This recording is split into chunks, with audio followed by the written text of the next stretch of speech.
We are grateful to have Shane Ellis taking his time out to give us a short interview for his fans. And as you know, he's returning from a layoff due to a minor injury he succumbed to, and we welcome him back. Shane, welcome back to racing. Thank you. What keeps Shane Ellis going? Well, you know, my family. My family is with me all the time. It keeps me up. The horses. I know that I'm not gonna stop right yet. So I have to just keep going, knowing that keep up, knowing that I still have unfinished business to do.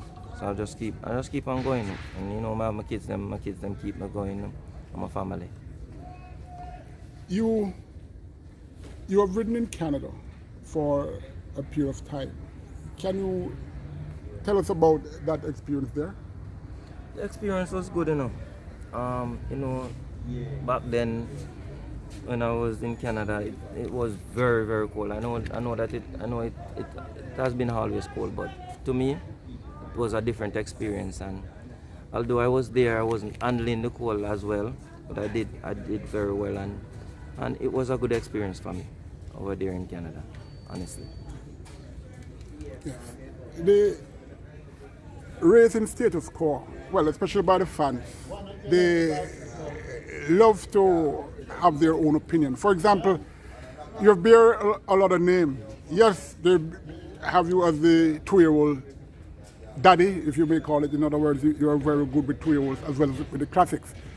But you have a name. Everybody is saying even if you lose a race by a short head, people are uncomfortable. They're saying that you could have won, you didn't want to win, and you pull up the horse, etc., etc. How do you deal with that? A lot of people talk because of gambling, because they bet. So once you don't win, as you would have said, you can't come in a finish and you try to pull up. No, you understand. But a lot of people talk based on money because they bet and lose. So sometimes I try so hard, and yet still people still say, "Oh, I don't want to win." I love to win. You understand? Every race. If I'm riding 10 hours, I would love to win the 10 races. You understand? Because I have lots of fans.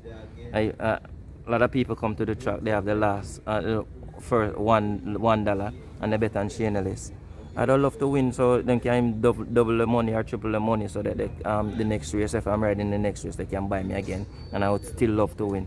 So when somebody talking about Shane Ellis don't want to win, they're just only talking. I don't pay in mind, because I want to win. Every race I want to win. Let me add to that.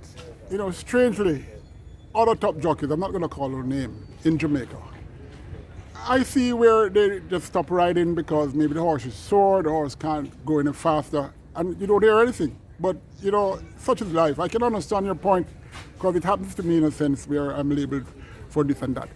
But, such is such. Not everyone is the same. You succumbed to an injury, shoulder injury, the other day. Quite a number of jockeys of late here in Jamaica have been having shoulder problems, falling from a horse. Well, you don't know much about them, but tell us about that incident with you that caused that injury. Well, it was a morning where it was raining. And I was breezing a horse, and I passed the winning post, and the morning when I passed the winning post, the horse was galloping out, and I think he slipped in the rain and the mud, and he fell down. And when the horse fell down, I just hit the ground hard. Me and the horse hit the ground hard, and from there I was knocked out and thing, and I think that's where I get the shoulder injury. But to get a shoulder injury, it's not easy. It's not easy to get a shoulder injury. So, I wasn't expecting it, but it happened, and I'm just hoping with God's help I don't go through that injury again, and just keep up the good work when I come back, and I'm hoping for a clean hair this year. Yeah, a jockey's life is very unique. It's very hard. For one, their diet. Another, they go on horseback every morning as well as in races, and anything can happen. In the States, you have jockeys. They hardly work any horses, except for when there's a special gallop or a special morning or a special horse. But they're mostly worked, prepared for a race by the exercise riders. Compared there with here, we don't have enough exercise riders, and the jockeys here work horses. What's your take on the powers that be makes it illegal for jockeys to get paid? If they don't want to pay, fine, but to get a stipend at the end of the week for their work? Well, a lot of jockeys out here now. So some of the trainers they love when the jockeys here exercise the horses to get a feel of the horses here. We don't have 5 and 6 race days here, and we don't have different tracks in Jamaica here. In abroad, you have millions of race days and many tracks. So it's good, and you have lots of exercise riders abroad.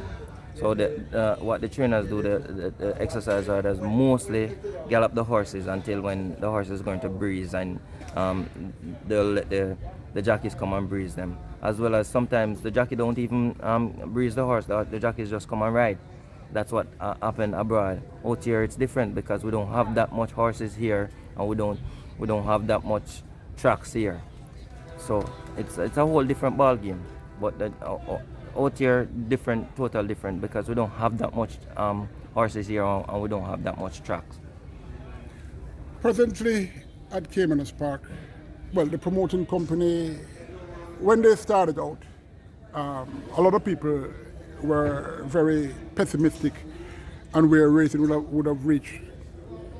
The promoting company, Supreme Ventures Racing and Entertainment Limited, have made the game, and it's not necessarily, things have happened for them to be at present in the status where racing, the future of racing, looks very good. What's your take on what you see or what you're hearing regarding where racing is going to go, say, by now and next year this time?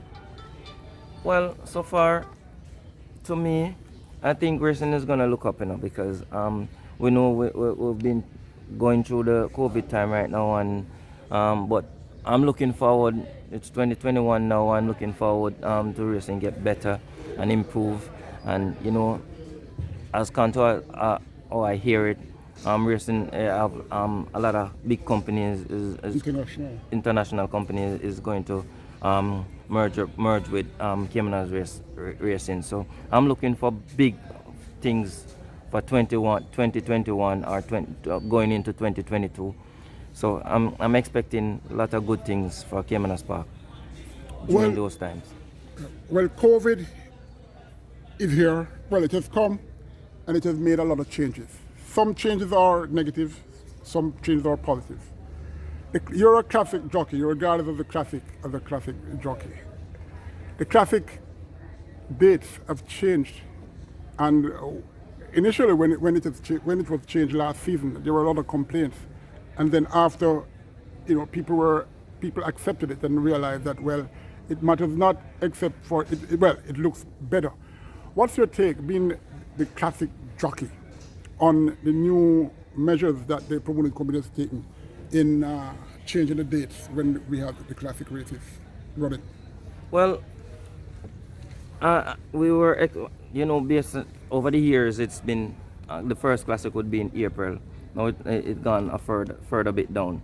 Well, it's gonna be a little bit different, but I think it would be more better for the horses. They get the much more time to prepare, and a lot of horses take time to come on and things. So I think it would be much better now, and horses would get more time and trainers would get more time to prepare horses the right and proper way as how they would want to, and I think it is good. Something that I think about, and maybe the powers that be listening to this show will pay some attention to. Our jockeys here, the diet for a jockey's diet, it's not easy. It's very expensive to maintain your weight.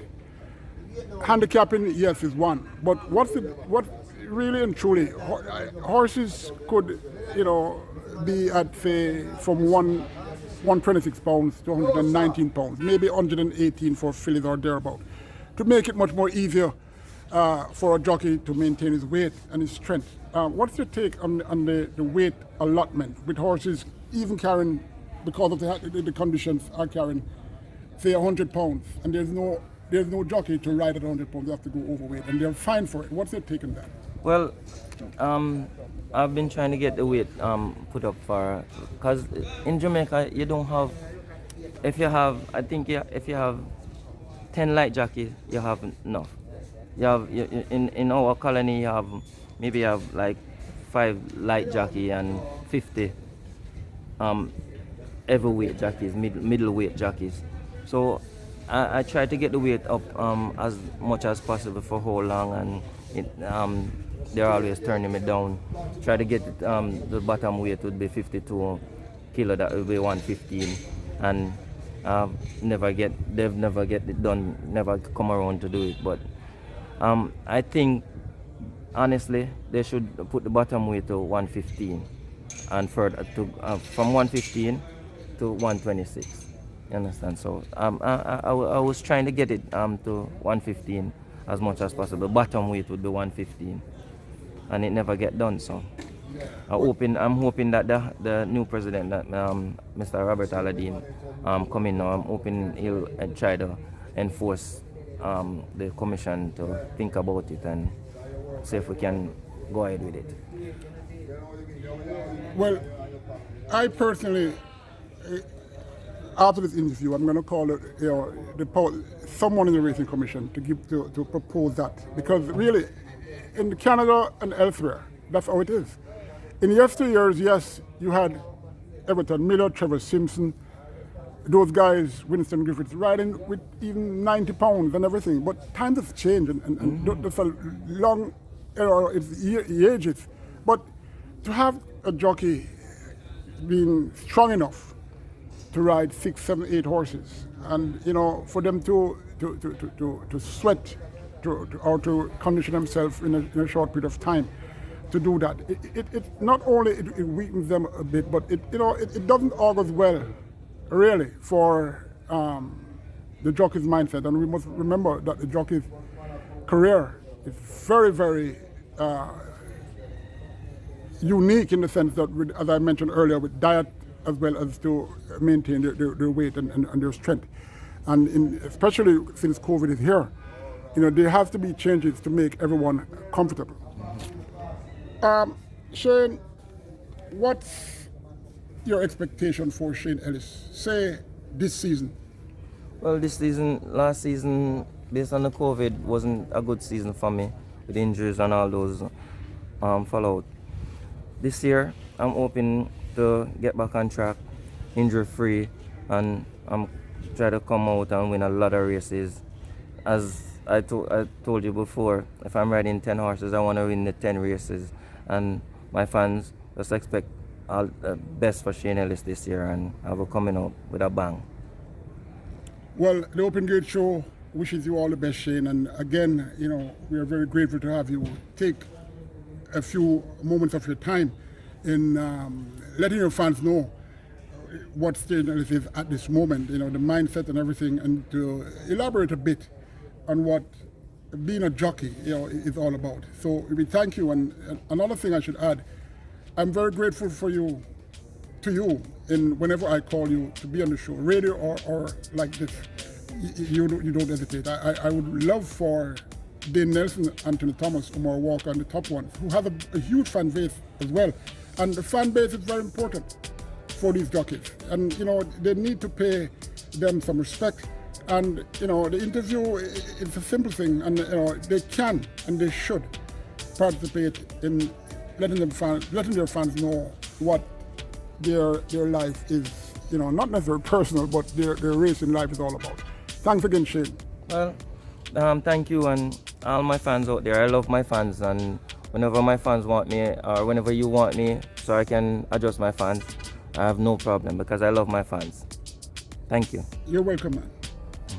Thank you. Thank you. All right.